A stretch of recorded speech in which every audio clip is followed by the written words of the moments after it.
welcome to Just Run Podcast. This week is episode number 9.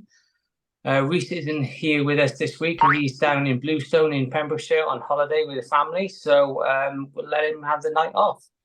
Today we've got Will from Adventure Athlete, who has recently completed 496 and is just about to attempt a world record and a tyre flip at a certain distance, okay? I got a few things to say before we go into interviewing Will. Today is the launch of the Dragon Cannonball 870, which is a 870-mile relay race from Chester down to Chepstow. Team of 4, taking in turns to run along the Welsh coast. The other teammates then will get to rest and support the actual runner all the way through the 870 miles. Entries are on SI entries from today. I also like to thank Topu for providing me with 2 pairs of trail shoes from Soulmate up in Merthyr. I know Merthyr are having an event on the 26th of March where you can go in to an organised meet and try some Topu shoes out on a run. So I know I'll be going. I'm not sure about Reese yet, due to work commitments, but we will be at Soulmate in Merthyr on the 26th for the Topu meet. So come and join us if you want. Right, so our guest tonight is Will. So I'll bring him in. He can introduce himself and talk about how long he's be doing his podcast. And I've got a couple of questions to ask him along the way. So, hi, Will. How are you? Yeah, I'm good. Thanks, mate. Yourself? Yeah, good. I've seen you went out for a run today. I did go out for a run. I was like, I can't go on the Just Run podcast and not have run today. Did you go up around Caerphilly in the mountains, did you? Yeah, so I was due to do like a 30-minute easy run, and I was like, I don't want to do it on road, so I'll go up the mountain a bit and go around the trails. And I was just going to go around the trails and then back down and like make a bit of a loop, but I took a wrong turn and ended up at the top of the mountain. So well worth it. I always find the best trails getting lost. Yeah, best way to do it. Always. So I know recently you just completed. It's Goggins? Is it Goggins? The 496. The 496, yeah. So that's Sean Conway. John Conway's 496. And to everyone, can you just explain what that is? Yeah, so the 496 is a challenge where you run. You can do it in kilometers or miles. I know I got some stick off Bob Thomas because I chose kilometers over miles. But you run the amount of kilometers corresponding with the day of the month. So on the first day, you run 1K, second day, you run 2K, third day, you run 3K, and so on until on the last day, you run 31 kilometers, which totals 496 throughout the month. Wow. Yeah, quite a challenge. But you did it. I did just about. I scraped my way through, which I'm sure we'll get into. So for a lot of people who don't really know you from your Instagram, you're not a big runner either, are you, really? Well, on like a weekly basis sort of thing. No, and I do actually have a bone to pick with you, Nathan, because in your podcast, I can't think what episode it was. It was like 4 or 5. I think it was, where you was talking with Sophie, and you was like, oh, so my mate's doing this 496. He's not a runner. And I was like, hold up, I've completed 2 ultra marathons here. Like, kind of am a runner, but no, I get where you're coming from. I do not run regularly at all. Yeah, that was my point. That you don't regularly run, do you? You take on the ultras, but you don't like run 30-40 mile weeks. No, that was my point. That's going to be changing though, so I will be running a lot more often now. Is that for anything? So that's just building up my conditioning in general. I've now got a coach, which I haven't had a coach for a long time, and this is a running specific coach. So yeah, lots of running. I haven't said this too much, but I have signed up for an ultra towards the end of the year. So I'm looking at improving my time on my ultra. Nice. So going back to the 496,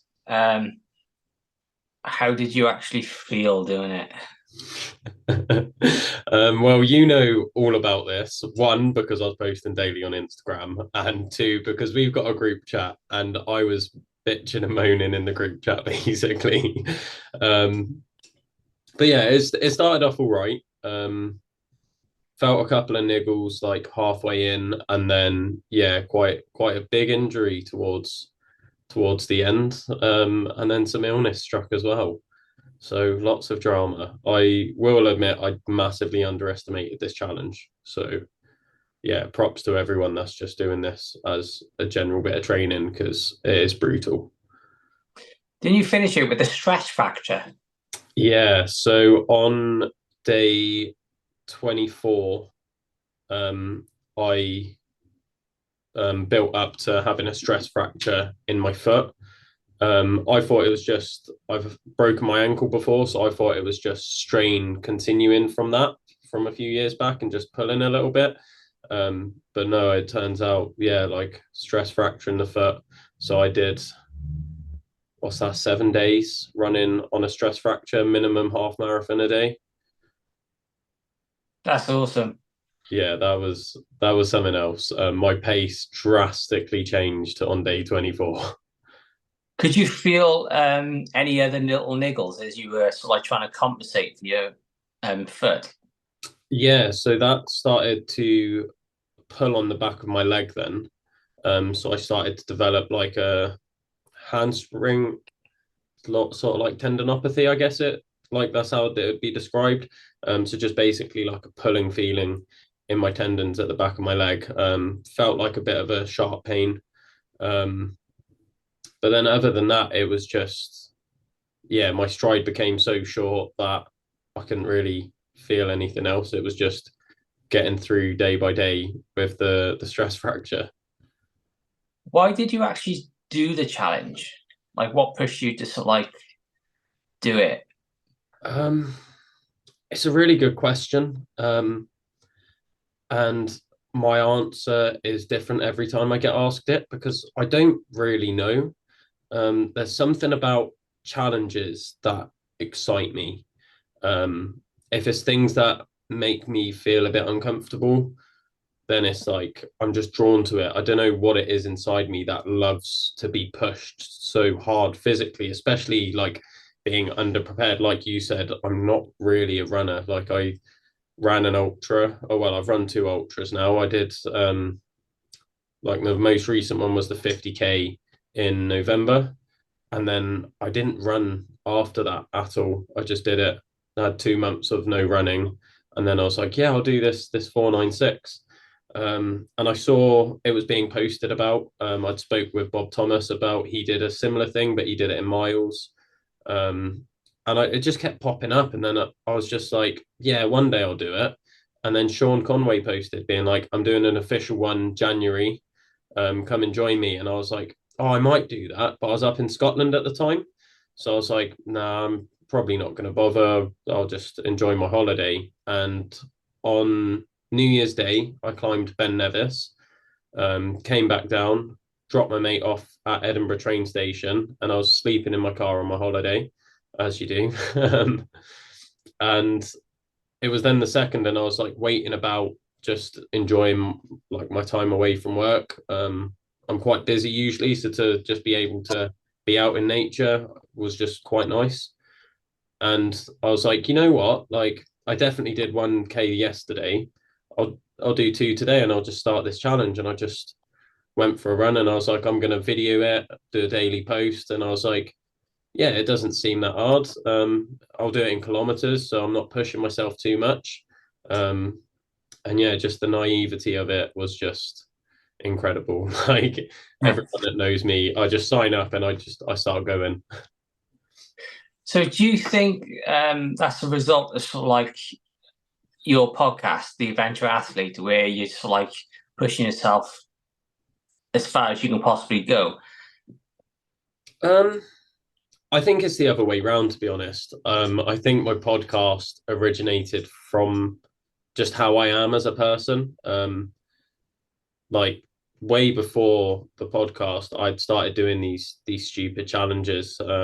Like in 2019, that was probably my peak year. I That was when I did my first ultra. So in my head at the start of 2019, I was like, I'm going to make a change in myself. I want to be fitter. I want to be more able to do stuff. I was already pretty strong and could do like any challenge I wanted, really. So I was like, yeah, I'll start applying myself a bit more.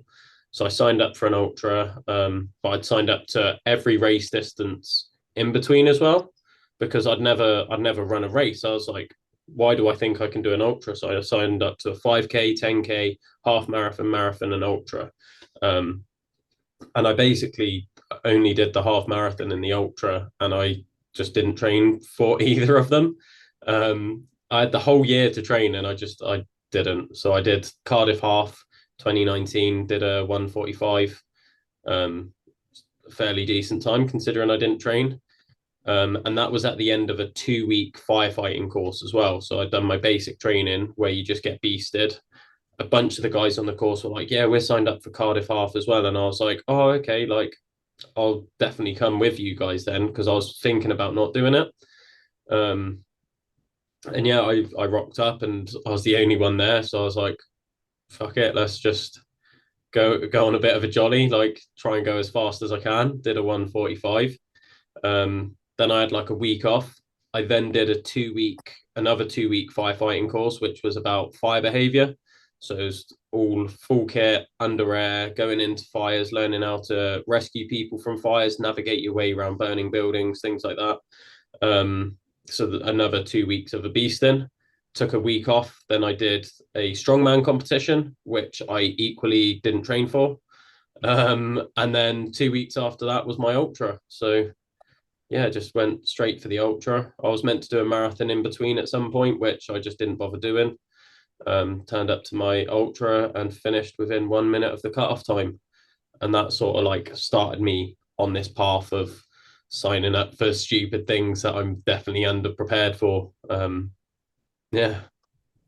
And then did the podcast become like a natural thing where it just, yeah, I'm going to do a podcast, and it just happened?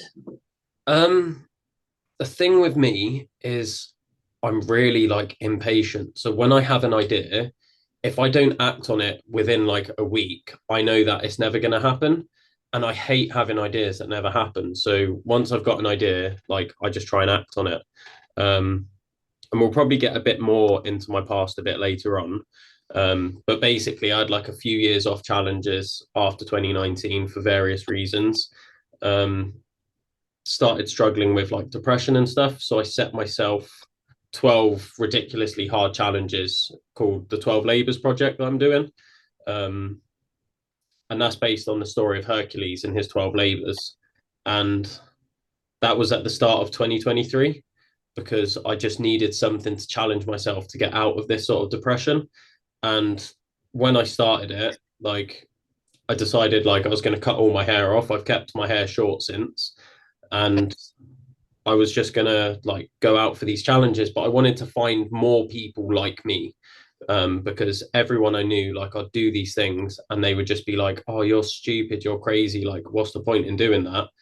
And I just wanted to sort of fit in somewhere.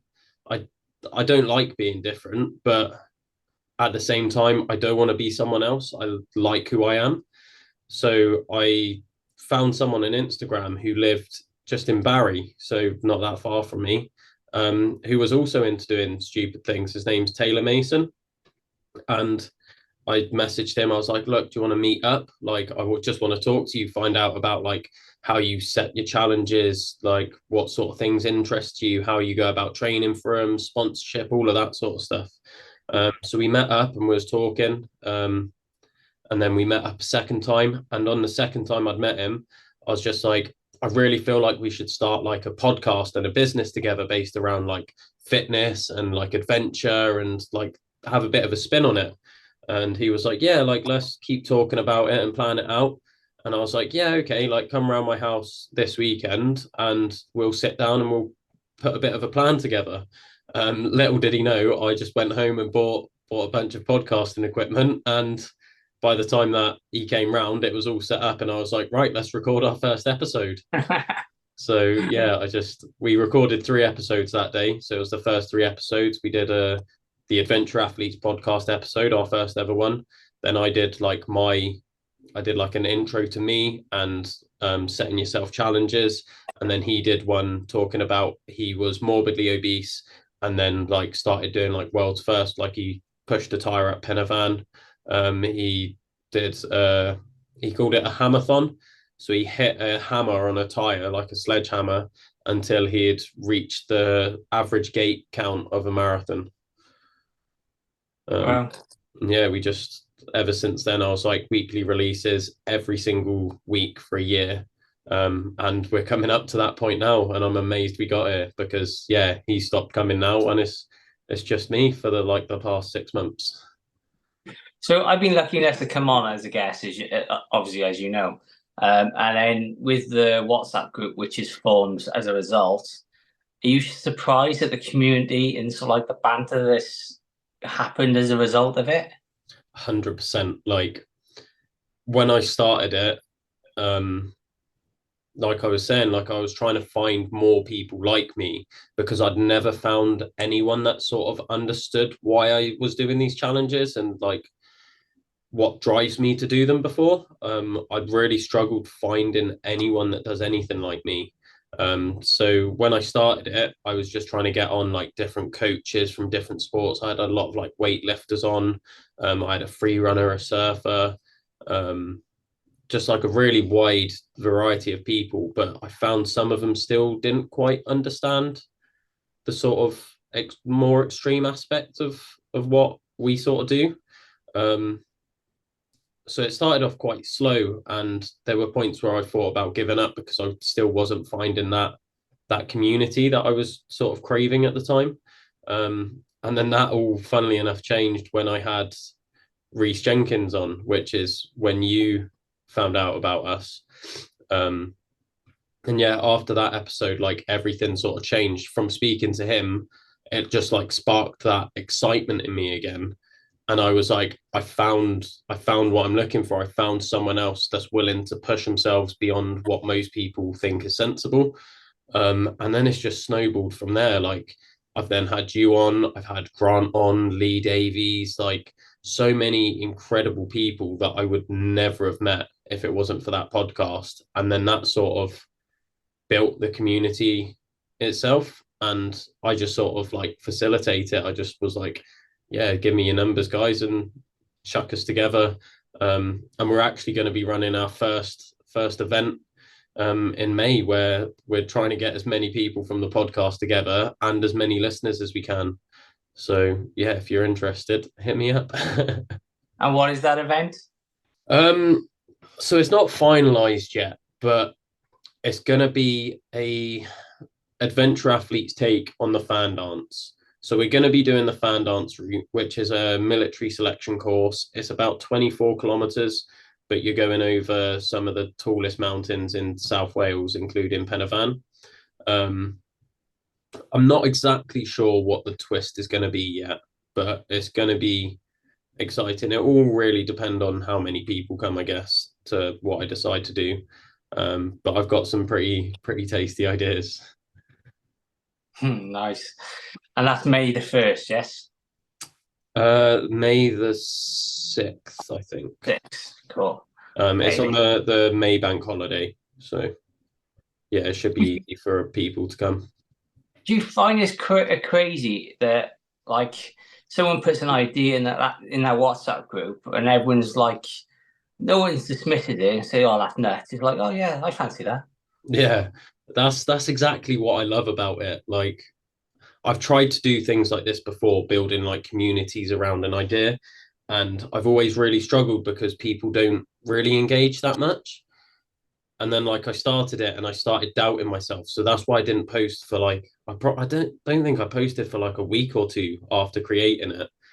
And then I was like, oh, I'm gonna go for it, and I put out like, hi, thanks for coming on my podcast, all of that. And then I was like, can people just introduce yourselves in case the other guests haven't listened to your podcast, just to like get a feel for what you're like. And like it took a day where no one replied, and I was just like, oh, is this going to be a flop again? And then every single person replied, and then seeing other people then posting separate from my post and asking for advice or being like, oh, look what I've done today, and seeing that engagement with each other. And these guys are like complete strangers. I was like blown away that it actually worked, and it's still going, which amazes me. So yeah, fair play. Can you see a different mindset from those guys in the group to sort of like normal people? 100%. Say normal people. I think people who don't push themselves. Have Yeah, you noticed like one particular trait in them? there's just this ability to almost not see the negatives in the ideas, and it's like this blind ambition is how I describe it, where they'll just go into things and be like, I wonder if I could do this, whereas a lot of people would sort of turn around and be like, I can't do this because, and they're thinking of all the reasons of like, I might get injured, I'm going to have to take too much time off work, I don't have enough time to do this, and they're coming up with all these excuses in their head. Whereas like everyone we've got in that group chat will just be like Ed recently just going, I'm going to cycle across California, and that just came out of nowhere. Like within like a month of coming up with that idea, he was cycling across California, and he didn't think like, oh, I wonder what the weather's going to be like there, because the first week he was in snow, like Yeah. shin height snow, and he's cycling, and then like by the end, it's sunny California, as you can imagine. But like he didn't think like, oh, it's like January, weather's probably going to be a bit cack. He just was like, oh, I'm just going to sign up and see what happens. Yeah, it's crazy because I just find that I think we just have the belief that we can do it, or the belief that possibly we could do it, so we just go out and do it. Yeah, Yeah, it's crazy little community it that is. you created, and I think I was messaging Grant today, saying that he is a person that makes me want to do better, and he then replied like, "No, you're amazing. You just astound me. Like you pushing yourself. It's just I think we all play off each other, and it just pushes us forward." Yeah, I've definitely found that what like with creating this community is, before I would sign up for these things, but I would doubt myself a lot. Um, and I'd be like, I'm gonna try and do this thing. And it was like I was saying, that blind ambition of wanting to do it. But then I think that's why I didn't really train for it, because I was in my head, it was almost like, if I don't train for it and I fail, then I can blame it on that and be like, oh, you know what, I didn't even train for it, so that's why it didn't happen. um Whereas like now it's like, no, I'm gonna train for things because I can achieve more than I ever thought. And I'm getting that just from like even just running the podcast, like talking to all these incredible people that I've met. um you just feed off their energy and you see what they're doing, and you're like, well, if they can do that, how much more am I capable of? Like a great example is Bob Thomas towing a drum kit 100 miles, and it's like, wow, he can do that, so what more can I achieve? And I feel like this is why I like do it in person as well, because I want to build that connection with it. I want to feed off their energy that you just don't get through a screen. Like you can feel it in person. So you've touched on it before, the start of this podcast, that you're going to attempt a world record. I Can am. you explain what it is? So for a little bit of back context, as part of my 12 Labours project, I told myself that I was going to do these 12 really hard things, and I'm aiming for like one a year. But if I can do more than one a year, great. And at first, I'd set these 12, and I completed two of them last year. So I did a 50-mile barefoot walk through the Brecons, and I did the Welsh 3000s, which is the tallest 15 mountains in Wales in under 24 hours. So I'd done those two, and I was like looking at what's next. And through having this podcast, um, like I've already mentioned, like Bob is a stickler for pushing you and making you question how hard you can push yourself. He looked at my list and, like, for example, like the 4448, the David Goggins challenge was on there. And he just looked at that and he was like, that seems a bit easy, doesn't it? And I was like, what do you mean? He was like, well, you've walked 50 miles in 24 hours and you've done the Welsh 3000s. Like, that's going to be too easy. It's not going to challenge you enough. You're not going to learn anything. So I was like, right, you've actually got a point there. And then I like spoke with him for like an hour after the podcast, talking about how I should change my challenges and trying to come up with new ones. And one of the ones that I thought of was a tyre tyre flip marathon. Um, and I don't know why I thought that in my head. I was like, yeah, I'll try a tyre flip marathon. And I did no research into it. It wasn't even going to be this year's challenge. I was meant to be doing an Everest rope climb, which I saw Ross Edgley did. But then, yeah, I was talking to people and someone said to me, you should check out what the world record is for the tire flip, and you can get in contact with them and see like how they train for it and everything. And I was like, oh yeah, I didn't think of that. And I looked it up, and the world record is only 11 kilometers in 24 hours. So I was like, that seems really achievable. I'm going to be aiming for 42 kilometers, albeit like I wasn't thinking I was going to do it in 24 hours. But now I'm starting to think, yeah, I'll give it a go. I'll go as far as I can in 24 hours, but I'm going to keep going until I hit a marathon. Um, and yeah, it just sort of like spiraled from there. So the official record is called the greatest distance flipping a tire in 24 hours. And like I said, the current record is 11.2 kilometers. So I've got that to beat. And it's not just a car tire, is it? It's obviously a big tractor tire. Yeah. What's the weight of it? The tractor tire has to be over 100 kilos. Oh God. So it's not the heaviest tractor tire in the world, but it's a fair weight. How's the training going? I've had one proper training session for it so far, where I timed myself doing 100 tire flips just to get a rough gauge of like a relaxed pace and how long it would take. And it took me about 9 minutes, just shy of 9 minutes. So I think that's a pretty comfortable pace. I've been doing the maths, and each flip is between 1.8 and 2 meters. So I'm going to roughly have to do 20. Well, I figured it out as like 23,400 tire flips. But I've rounded that up to 24,000, which works out at 1,000 an hour, which is also then 16 per minute. To get the marathon in 24 hours, which, like I said, that's a goal, but that's super ambitious and quite an unsustainable pace. But it is also 4 times the world record. So as long as I get kind of close to it, I'll be happy. Are you doing any strength work in the gym around sort of like your lower back and everything? Yeah. So like I mentioned earlier, I've got myself a coach now. Which is simply just for ease, because I coach, that's my job. And I always overthink my own programming, and I try and fit everything in because I enjoy so many things. Like, I love rock climbing, I love doing Olympic lifting, I love powerlifting, I love doing gymnastics, free running, just every type of training you can imagine, like plyometrics, but I also like long distance running, but I also like sprinting.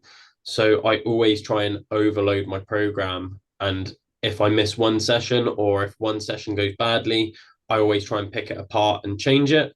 So I was like, I'm just going to get a coach, so then I don't have to think about my own training. I can just follow what's on there. And yeah, my coach is actually Grant. So Grant's doing all my training stuff now. Nice. And he's planning for my ultra, but he's also helping me with the tire flip stuff. So a lot of the focus is going to be running, but he is also planning me 3 strength sessions a week. just to sort of bulletproof stuff. I've already had a bit of a whinge at him being like, oh, I don't like these exercises. And he's just basically been like, well, you're going to have to do them because I'm your coach, sort of thing. So that's exactly what I need. What ultra have you signed up for? I've signed up for the Rhythm. Ooh, nice. Yeah, I really wanted to do the slam this year, but with the tyre flip and with work and trying to get time off work, because my main job is gymnastics coaching, as you know, and that's evenings and weekends. So getting time off, like, I know it's only 6 days throughout 6 months, but when I've got like big competitions that we're focusing on and things like that, I couldn't justify it. So yeah, I've got the Rhythm off, and that's the one I'm going for. Nice and local as well. Yeah, that's why I chose it. But it does work out to be 2 weeks after my world record attempt. Oh my God. Yeah, that'll be fun. Yeah, that's gonna suck. It is, yeah, but I've set myself some quite ambitious goals for it as well. So Good, fingers good. crossed. So again, you touched on it earlier on about your mental health. Do you want to elaborate a bit more?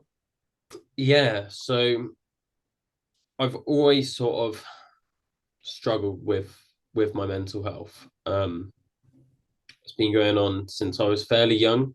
Um, just like a lot of like depression and anxiety.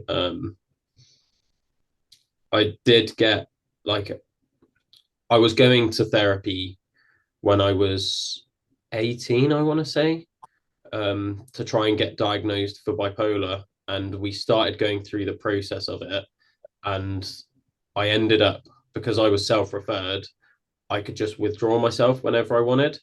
So when it started getting closer to the official sort of diagnosis, I was looking up what that meant for me. And I didn't like what I was reading for the extreme situations.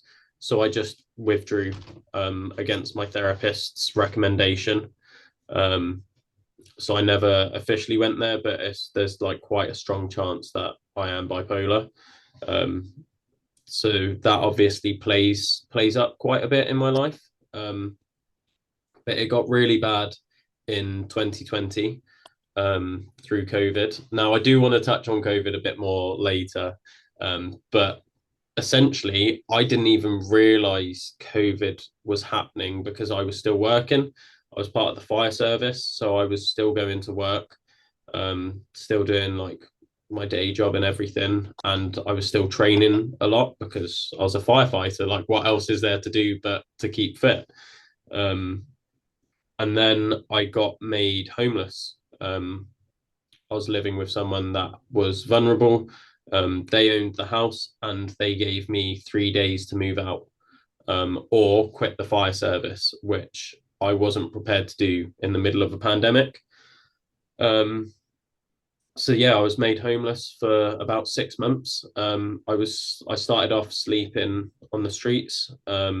When the fire station found out, they let me sleep on the fire station, which was quite risky of them because it meant that if I got COVID and I was staying there, the whole station would be down for 2 weeks in isolation, minimum. So that was a really risky move by the fire service, but I 100% appreciate like what they did for me. They were there for me in my hour of need. I know they've gone through a bit of a review recently, but I do not have a bad word to say about South Wales Fire and Rescue Service. Astounding people, a lot of them. And they really helped me out through that time. They would be like the guys I was training and fighting fires with would bring me food. They would come in and check on me. I didn't have a sleeping bag or a pillow. So my manager actually just brought me his sleeping bag and pillow. So at least I had something to keep myself warm. It wasn't ideal because obviously I'm trying to sleep on the sofa on the station. The bells drop at like 1 o'clock in the morning for a grass fire. I get woken up. That is the worst alarm clock you can imagine. And then 5 minutes later, everyone's rushing into the station. They leave, try and go back to sleep. They come back an hour or two later, wake me up again. They're all like sitting there having a cup of tea, and I'm just lying on the sofa like I really just want to sleep. And then they all go home to bed, and I'm just stuck there, and then I couldn't sleep. So that was my life for a little while. And it hit me quite hard at first, but after a little while, you just sort of get used to it. And I just got caught up in training. I was training, I was doing like 3 sessions a day. Um, I was still obviously fighting fires. It was grass fire season, so we was being called out all the time. Even when I wasn't on shift, because I was on station, I was like, I'll just jump on whenever you guys get a call. I'll be an extra pair of hands. So I didn't really notice what was going on in the rest of the world. And then as lockdown started to ease, I found myself somewhere to live. Um, and the station were like, look, take a week off to sort out your new flat and take some time off, like you've had a rough year. Um, yeah, give yourself a week off. So I took the week off and I went on a climbing trip because it was as we were sort of allowed to start traveling about again. I went to Dartmoor for this climbing trip, and on that trip, I took quite a nasty fall. It was probably about 12, 15 foot onto loose boulders, and I snapped my ankle in half to the point where I was non-weight bearing for 6 months. Um, and again, me being me, I carried on training through my injury. Obviously, I couldn't walk or run or anything, but I was like, I can tie an elastic band round my cast and do some leg extensions to try and keep some muscle. I can do pull-ups, I can do push-ups. Like I can do like quite a lot of physical work, which I would do for at least an hour a day. But then it's like the rest of the time, you don't really have any motivation to do anything. And that's when lockdown, like the second lockdown, was kicking in as well. So no one could even come visit me. Like my family couldn't come down, my friends couldn't come down. I just found this place. I was living on my own for the first time in my life. Like I'd never lived on my own before that. And yeah, it started to get really lonely. And that's when my depression started to build again. But because I had the cast on, I was sort of using that as an excuse to feel bad. Yeah. And so I was just like, you know what? Like, it's okay to feel shit because your ankle's fucked. Like, everyone would feel shit in this situation. Um, so I almost didn't let it affect me too much. But then when I was allowed to start walking and start training again, the doctor was telling me to do couch to 5K. And I was like, what do you mean do couch to 5K? I've run an ultra marathon, like couch to 5K. And then I tried it and it was the hardest thing I'd ever done. I really struggled. Feeling like I can't even do a light jog for a kilometer, that's when it really hit me that I was like, oh shit, like this is bad. I can't do any of the things I wanted to do. Um, and it got to the point where towards the end of 2020, I wanted to kill myself, if I'm being honest. And I've not told a lot of people this, but I tried to, and luckily I failed. I don't know. Of I was going to say I don't know what I'd have done if I hadn't failed, but I'd be dead. So yeah, just thinking about it is crazy that that was like 3, 4 years ago now, and how much I've done in that time since. And How did you pull yourself out of it? um, this this is where the challenges came back in. So like a couple of weeks after that attempt, I set myself the challenge of doing 1,000 pull-ups in a day. I was like, I just need to like clear my mind and almost put myself through some suffering physically to almost represent what I felt mentally.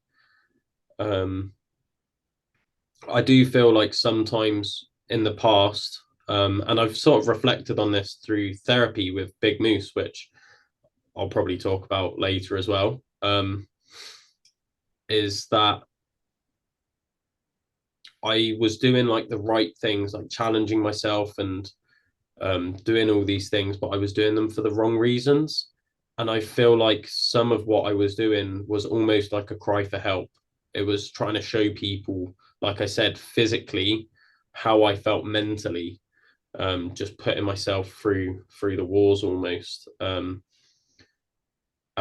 the challenges do help, especially now that I understand my motivation for the challenges. But for the next 2 years after that, I didn't want to do anything. Like, but 2021 and 2022, um, even though I didn't quite know it, like I was just falling into this worse and worse depression.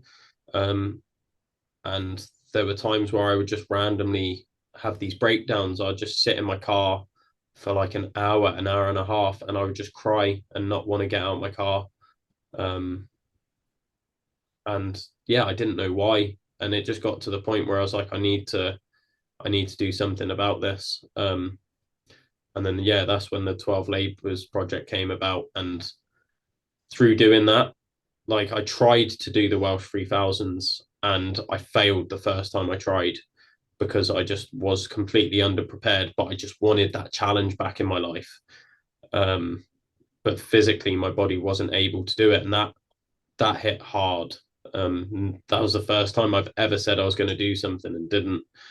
Um, but then through carrying on with these challenges, like when I did my 50-mile barefoot walk and I started pushing through the pain, and despite whatever I felt, like I just kept pushing, that was the first time in like 3 years that I'd felt like myself again.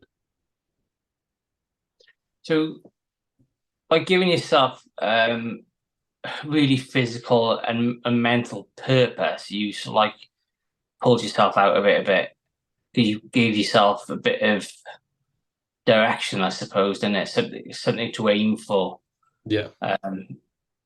Yeah, and a lot of people don't even sort of like get to that point where they know they've got to provide themselves with a purpose or can snap out of it.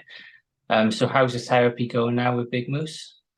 So I've graduated therapy. My graduation was actually the last day of my 496 challenge. Nice. So I timed it perfectly because I went through most of it in start of December, towards the end, and then I had one session start of January, and my therapist was like, "Do you feel like you need another one, or shall we take some time to see how you cope with what we've gone through?" And I was like, "Yeah, let's take some time. I'll take some time to process everything." I was just starting a second job, and I was like, "I just want to see how I cope with everything I've got going on in my life." So then I put it off, and then I started feeling a bit down again towards the end of my 496, and I was questioning why I was doing the 496 and why I put myself through this pain and everything. So I was like, I want another session if I can. He was like, yeah, that's fine. And I was like, how's the 31st? And he was like, yeah, that's good for me. But he didn't know the significance of that. I like in my head, I was like, it's going to be my last day. Like if I can't figure it out on the last day, like what am I going to do? Like where am I going to go from here? We had a really good session, and that's when we figured out that although I was doing the right things, I was setting structure, I was training, I was eating healthy, um, all of this. He said like the main reason was because I felt like I had to be suffering to be able to provide any benefit to others. Like if I'm gonna be this podcast host and run a business about adventure and athletes and like everything that I'm doing, like I've got to be suffering to provide value for people. And if I'm not suffering, then I'm not providing any value. And he was like, you do deserve to feel good as well. Like it's not everyone else that gets this. Like you should feel good too. And we started just digging into the reasons behind it until we got to a place where I could accept that I need to be doing better for myself in order to then provide even more value for others. That's cool. So I know you said on your podcast that you struggle with reflection. It's sort of like when, like, to find the positives in the bad things that are happening in your life. Um, how are you doing it now? Can you see any positives from like what's happened to you? Um, I can, but at the same time I can't. It's quite an unusual one. Yeah, I do still sort of start falling into the trap of thinking that the main way that I've provided benefit for people is by going through the hard stuff. So I know it makes me more empathetic and everything. Um, and I can understand people that are struggling a lot more and see the signs of other people that are struggling, even if they don't know that I've struggled myself. I then have better tools to reach out and spot the signs, um, which I was awful at before. Um, I'll be honest, like I was really bad at telling when people are going through a hard time and knowing what to do. I'd sort of just be the person that's like, "You okay, mate?" Not really know what to do and how to interact with them. But now I'm a lot better at just being like, "Look, I'm here to listen if you need anything." Um, or just reaching out and just being like, "Oh, do you want to go out for some food or something?" If I know that someone's been struggling, but not bring up the fact that they've been struggling, not make a big deal of it, just be there for them without having to force it. Um, so I know I do still fall into that trap in thinking that I would have only had to go through this bad stuff to then have a positive. But I'm starting to see that there's a lot of good things that happen anyway. And I just need to take time for myself and not put so much pressure on myself. Um, One thing that I did notice is when I was doing my runs, there was always these benches on random hills in like the most strange places that I would always run past. And I'd always think like, I wonder why they've put the bench there. Um, and now like as part of like my therapy and everything and self-care, I'll just sit down just halfway through my run, which I'd have never have done before. But I'll just sit on that bench and just look out across and be like, why did they put this bench here? What's there to look at? And really just trying to appreciate what's around me. And like I'll do this in the pissing rain, um, just to try and get that time for myself back. Well, I think that if you didn't get kicked out those couple of years ago, you would be sat in that apartment with that room to do your podcast. You wouldn't have pushed yourself to do the 3000s. You're doing a fucking world record this year. So I think without all that pain, and because that steers you in this direction, so there's your positives. Look at the community you've built on WhatsApp just from your podcast. Look Yeah. at the things that people are doing from um, just chatting to other guests on the podcast. By creating this community, you've created a group of people who want to push themselves to do a lot more than they're capable of doing. So Yeah. there's another positive. You've got so many positives, so many. I'll be honest, I do struggle giving myself credit for things. I find it hard to hear personally. So like when people say it, like you just saying that stuff to me, like I know it's true and like I can feel that it's true, but it doesn't feel like it almost doesn't feel right hearing it from someone else. But like I've started getting it a lot more recently. Like my dad is in the best shape that he's ever been in. And it's because I've been helping him with his training and like giving him program ideas. And I challenged him to do the Bring Sally Up challenge, and he's done it 6 times now. Nice. And like he got like a minute in the first time he tried it, and yeah, now he's done it 6 times. He did it 2 days on the trot as well for one of them. He's now running as well. He wants to do a marathon or an ultra marathon, and he's 52, and he's Wow. started running like this year or last year. Um, my mum now wants to start running. Both of them are saying that it's not just the fact that I'll like train them and give them free stuff. it's just how I am and how they like see me pushing myself, and they then start questioning if they could do more than they're capable, and then having like I get people messaging me about my podcast being like, wow, thank you so much for this episode, like you reached out to me. I've had this guy George Griffiths, he literally reached out and asked for a shout out because he loves the podcast so much and it inspires him to get out the door every run he goes on. And yeah, I'm just starting to get all these messages. And it's funny you should bring this up because this morning I literally got a message off one of the parents of my gymnasts saying, I'm not going to say his name, but it was like, oh, like my son has to dress up as their hero for World Book Day, and he's dressing up as you, and he's going to run round lunchtime barefoot. Oh wow! And I was just like, How does that oh, make you feel? like an imposter. I don't feel like I deserve it because in my head I haven't done a lot. But then when people start listing off the things that I have done, then I start to like see it, and then I in my head like Welsh 3000s, I'm like, oh yeah, but people have done it faster than me. People have done it like back to back 3 times. Like I'm really not doing a lot compared to other people. And I guess this is kind of the negative of my podcast is I'm getting on people that are doing incredible things like we've mentioned, and I do kind of feel like I'm not deserving of being in that group yet. I disagree.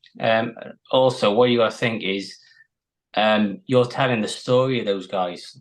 Without you, that story of what they're doing won't get out there, and that's another positive.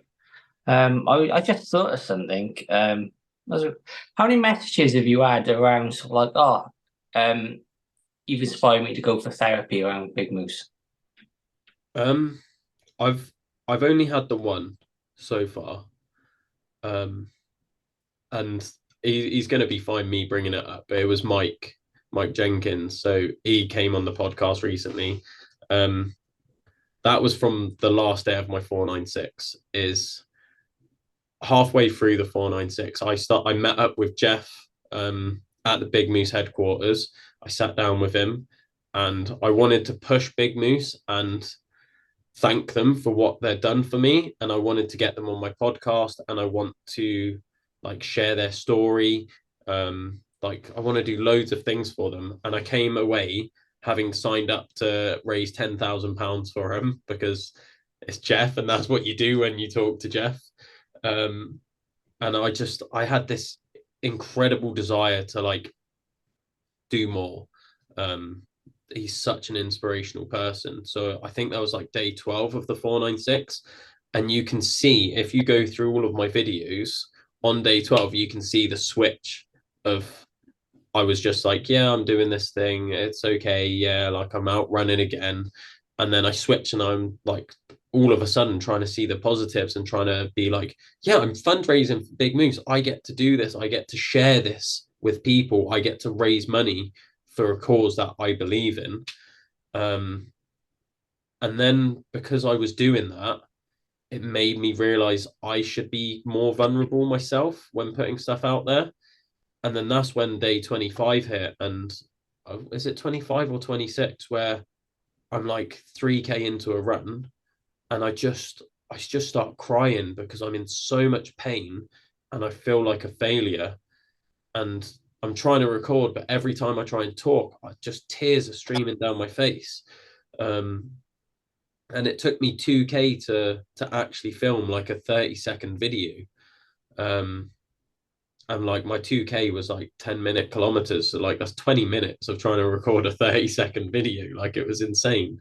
But I was like, no, I have to be vulnerable if I'm doing this because I'm asking people to go to therapy when they're in their darkest place. Like how can I do that if I'm only sharing the positives? Like I need to share the negatives, which is why I've then like admitted publicly now that I tried to kill myself.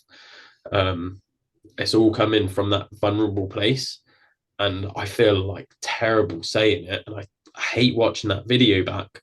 But from that, Mike reached out to me and was like, I want to join you on the last day of your challenge. Like, is it okay if I do that? And I was like, yeah, like come down. Like I'm setting up this group run. I'll try and get as many people as I can out. And he joined me, and from just running and talking with him, we was talking about like his life and what he struggles with. And I was like, you could really benefit from therapy, and like Bigmoose do it for free. Like I highly recommend them. And he's currently in therapy with them now from that conversation. And he's also now fundraising for them as well. So yeah, to see that knock-on effect, the positive effect it's had, and even if he just goes on and inspires one person to go to therapy, like that's a win in my eyes. Have you seen a difference in sort of like men opening up with their vulnerability over the last couple of months since yourself, myself, and a few others on the podcast start opening up? I'm starting to see a difference, I think. Like, but it's through my own vulnerability that it starts allowing others to be vulnerable, I think. I think another like reason why I do my podcast in person is I get to talk to the person beforehand, and I share my story with them before we start recording. One, so I don't have to do it when we're recording. So that was like a nice barrier for me. But two, because they then feel more comfortable with me, and it allows them to be vulnerable. Like I found before I started doing that, like there was a bit of a block between me and the guest, like an unintentional one, because it's a person I've never met before coming into my house, and then I'm asking about like their life and the like deepest, darkest things that go on in their head. Um, but yet they don't know anything about me. So I was like, I need to be vulnerable to allow that vulnerability. And I'm still trying to push that now. Like that's why I'm trying to go on podcasts and share my story. Is if people can see me, and like I said, I'm getting messages about people that are inspired by me. If they see me as this like almost like unattainable person that's doing these incredible things and pushing beyond limits and being this really strong and resilient person, if they see me being vulnerable and being like, no, I've got challenges too, like I'm struggling, this is how I'm coping with it, then maybe they can look at themselves and be like, you know what, I am actually struggling, I need help. And that's all I'm trying to achieve at the moment, is to get as many people to get help as possible, like those that really need it but are scared to reach out. Like they just got to reach out, and they've got to see examples of people that have done that. And therapy is not scary at all, is it? No, no, it's intimidating at first, like going through the application and everything, because one, it's an unknown. Unknowns are scary. And two, it's almost, you feel defeated because you're trying to battle this thing. You're like clashing heads constantly with your mental health, and you're trying to convince yourself that you're okay and that you're dealing with it. And then to admit defeat, like that's what it feels like. It feels like you're admitting defeat, and you do feel like weak and vulnerable at first, and it's scary. But as soon as you get into it and you start seeing the benefits, then you're just like, why did I not do this sooner? Like, I've been through therapy before Bigmoose as well. Like, it's not been my first time of therapy. It's been the second time that I've enjoyed my therapy and felt like I've got something out of it. But I've been to therapy like 5 times now, I think. Um, and even then, I was still hesitant to reach out for help when I felt like I needed it. So it is definitely something that, like, no matter how experienced you are, it's going to be a struggle to make that first step, but you can't get the other steps without the first one. Yeah, we put our son in for therapy start this year with Bigmoose, and within 2 therapy sessions, we've seen a difference in him. We couldn't believe the change in him. So they even like deal with kids and everything. But on one of the sessions, Jeff was actually at the office, and he started talking to my son, and we were in there well over our time. And my son come away wanting to do more for Bigmoose as well. So he signed up for their big fun run, and um, he said, "Dad, I've already done a 5K park run. I want to do a 10K." So he's currently raising money for a 10K park run, no, 10K fun run for Bigmoose on the 14th of April. Just because even my son can see, so like how inspiring Jeff is, but also how much he wants to help and be that role model for Bigmoose as well. It's a very strange charity. It empowers you. It's very odd. It's You just unlike want to do a lot more anything for. else I've been part of. Like, it is absolutely phenomenal what they're doing. And fair play to your son. What an absolute hero. Um, like that is inspiring. Like, how old's your son? 10. 10. And he's doing a 10K and raising money. Like, when I was 10, I was probably like running around playing with crayons. So when I do the coastal path now in July, he's coming with us, and he actually wants to run 10K every day when I'm doing it. Yeah, I remember you telling me that. Yeah, That's which is what, like crazy. 150K in total he wants to do. About that, yeah, over 2 weeks, yeah. So yeah, Incredible. fair play to him. Like it won't be all in one like 10K stint. We're gonna sort of like break it up into sort of like morning, afternoon, and then sort of like evening. But yeah, he wants to do it. Fair play. That is inspiring. Yeah, I just think that the whole trip will just be amazing for him. Yeah. So yeah, that's why I want to stick it through as well. Is I want to get to the end for him. So that's my drive, I suppose. And the fact that I put it out on social media. So yeah, it's holding me accountable. I think that I That's think social media is great for that. That if you want to try and push yourself, you put it out there. yeah. And if you're the type of person like we are, I think Jenks mentioned it in the last episode that you recorded with him.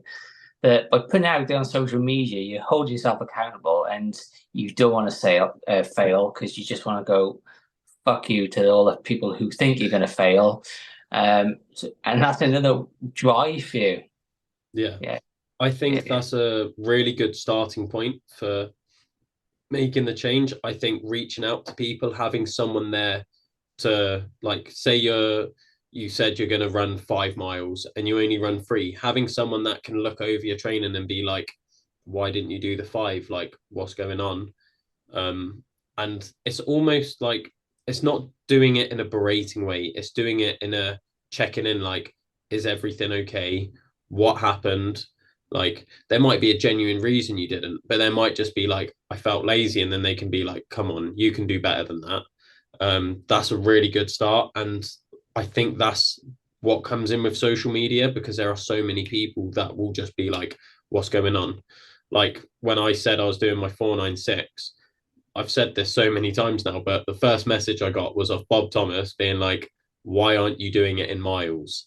And he wasn't saying it in like a, like, your shit kind of way. It was, well, the way I took it was like, what is your reason for not doing it in miles? Because you were more than capable of doing it. Um, and for me, it was time. And I was like, I'm starting a second job. Like, I'm not going to have time to work 2 jobs, run the podcast, and run 30 miles in a day. And they was like, yeah, fair enough. There's a genuine reason there. But having him check on me did make me question, like, why did I choose that easier option? So I think social media is great in that way.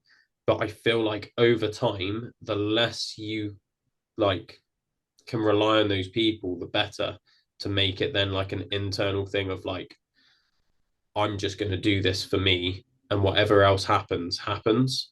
Like, the only reason why I shout about my challenges now is because I'm fundraising for Bigmoose. If it wasn't for that, I'd probably just do what I did before, not tell people I'm doing it, rock up, do it, and then maybe put a post up afterwards being like, I did this today. because I don't feel like I need that external validation for these things. And I guess part of that comes from what I was saying earlier, where people would just call me crazy or stupid for doing them. I've just learned to have that drive within me. But I feel like that's way more beneficial than having to rely on others. But relying on others is how you get started. So it's kind of like a catch-22. Yeah, I noticed on my profile on Instagram that I've not really posting a lot about like what I'm doing recently. Because well, back last year, about this time last year, I think I posted like every run, but now I'm not bothered, to be honest, about like telling people what I'm doing, because it's a lot of hard work and it's going unnoticed. But my reward will be end of July, hopefully. But The yeah, reward is going out and doing it, to be fair. yeah, the whole That's what I experience found. of it. Yeah, the experience of it. So over the last year now, with podcast, has there been a guest where you just thought, wow, what a badass? um, so many of them, to be fair, especially like since Reese. Nothing against the guests before Reese, they were all absolutely incredible people in their own right. But the ones that I've sort of connected with the most, and I've seen that similar mindset of me, have all sort of come after Reese or like around that sort of time, and I've built that connection. I've probably like shouted them out already, like Reese, Bob, Grant, Lee, like them four are the ones that come like top of mind when I like talk about people that have inspired me, because after each of their podcasts, I've gone out and like I've been like, wow, I can go out and do more. Like you had Andrew on as well, like Yeah, not the fastest runner ever, but he's absolutely phenomenal. The way that he's just relentlessly going for stuff, and he's just like, yeah, I want to do better for myself, and there's no like big story behind it. He's just like, I was overweight. I didn't want to be overweight. I want to do better for my kids. And then he goes from being like not able to run like 100 meters to running ultra marathons. And it's just like, he's he's kind of make me feel really guilty at the moment, because every weekend he's posting another race. He's yeah, phenomenal. he is incredible. And like just everyone that's come on my podcast has got their own incredible story. Like at first, I was trying to get my friends on, and then Taylor was trying to get like some people that he knew on as well. Um, and there would be some guests that I connected with really well that he didn't, and vice versa. But then since he stopped coming, um, and I've been able to just book in the guests that I want, I found like I've just been getting more and more inspired, because like every guest that I book on, there's a reason why I want them there. Like I'm genuinely interested in everyone that comes on. And that's why they're there in the first place. And I don't care how many followers you have. Like I know a lot of podcasts are like get people with big followers, you get big listenings. Um, and like one of my guests that's coming on, I think it's next week or maybe the week after. He's got like 300 followers on Instagram. He's really like no one really knows who he is. But he's going to be trying to climb up Everest in full fire kit. And I'm just like, Yeah. I want to talk to you. Like, that's it. Like, I want to get to know more about you and what makes you tick, and hopefully build you into this little community I've got. And that's what's happening in the podcast. And yeah, like I've met so many incredible people now. Like another one that inspires me, Terry Rosamond, running the Rockman, Team Rockman. Incredible. Like what he's doing for other people is phenomenal. Um, yeah, it's just, and like you started this podcast after coming on mine. He's restarted up his podcast after coming on mine, and seeing this like effect of people that are like, you know what, I'm going to do more from doing it. It does make me happy. Like Mike, he's going to be starting his podcast soon. Um, and yeah, I'm amazed at the effect that the podcast is having. Like all of them inspire me. and I feel like they're inspiring each other now, and it's just growing. It's like a compound effect of like you've got your is it the Dragon Cannonball event? Yeah, yeah, Dragon Cannonball. Like you started that, and it's like wow, like, and everyone's going to be behind you, and if you need any support, like we're here. um like me with my world record attempt, like the amount of support I've had from the group, and like the advice I'm getting, and people saying that they're going to come down and support me, even like the guys that live in London, they're like, yeah, we're coming down to support you for your event. And I'm just, yeah, I'm so thankful for all of you guys. Yeah, it's not a bad little community you've created, is it? No, they're, yeah, some of the, well, they are the literally the best people I've ever met. Alongside the guys that I worked with on the fire station, I can't thank them enough. And then like a couple of my mates as well. Like between all of you guys together, like I couldn't ask for a better bunch of people. And I think that's the perfect way to end it. That's just been, yeah, that's been nice. Great talking to you. Yeah, it's been great to catch up, mate. Yeah, how did you feel on this podcast now, being on the other side? Strange, like opening up like that. I was so nervous coming into this. And I was trying to bug you earlier, being like, what shall I talk about? Have you got anything that I should do? And you was just like, be afraid, mate. And I was just, fuck. So what's your next challenge now? What's up next for you? Is it the world record? Um, Anything between? so I've got a few side quests that I'm looking at. I do want to do the 4448. Um, I've never done that, and it just seems interesting. And although I probably can't count it as a labor, like, yeah, it's going to be a side quest now. I'm still going to do it. It doesn't have to be like a big world record or anything for it to be a challenge, and it doesn't have to be like super challenging for it to be enjoyable. So yeah, I'm going to give that a go. I've got the meetup in May. So whatever I plan for that, I'm going to be joining in with. Obviously, I've got a few listeners that are coming down to that, which should be incredible to actually meet up with a few of the people that are listening to the podcast. Um, I'm running my first rock climbing course through Adventure Athletes at the end of this month. It's going to be 1st of April, running a rock climbing course. So if anyone wants to learn how to climb outdoors, like let me know. Like I'll get you booked on the course. I think we've got a few spaces left, so that'll be interesting. I'll put all the links on the description below for anyone who wants to quickly jump across to you. Incredible. Cheers, mate. Will you be joining us on the 30th of March for It's Why We Run Cardiff Meet? It's a Saturday. I think Dan's planning it for about 10 o'clock. I'll be coaching, sadly. Again, I'll put the link for everyone who wants to turn up below. But I've already started sending out invites to people. So yeah, just keep an eye on social media over the next couple of days for more info. Yeah, if you can get out, guys, 100% recommend going. Like the Why We Run team are incredible. I actually recorded a podcast with Dan, which is coming out this week, so that'll be interesting. Yeah, a special group of people. It really is. Between like, I've only met Grant and Dan so far, but yeah, and you, Nath, obviously. So yeah, like 3 amazing people right there. I've got James coming on my podcast next week, Cookie. Oh, Cookie. Yeah, so he's nice. coming on, and I might have Jen coming on as well because they're both coming down for the Bigmoose event next week. Yeah. So I've managed to try and convince them to come visit the studio. So if all goes well, they'll be on my podcast next week.